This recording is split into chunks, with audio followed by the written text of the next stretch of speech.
Photography పరంగా చూసేది. మీరు తీసిన ఫొటోస్ చూడడము, it is more of your practice.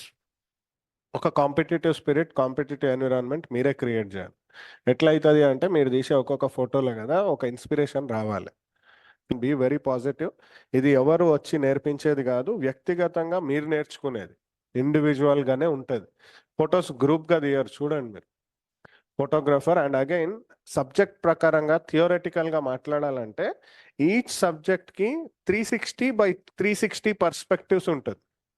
Yes are no? 360 degrees.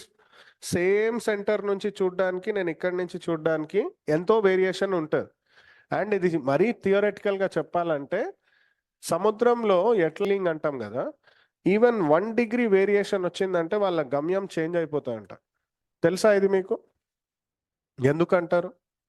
ఇప్పుడు డైరెక్షన్ మొత్తంలో వెళ్తున్న 1 degree, it's not even turning.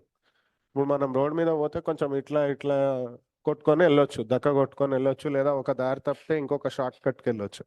నా సముద్రము on the whole it is full of water.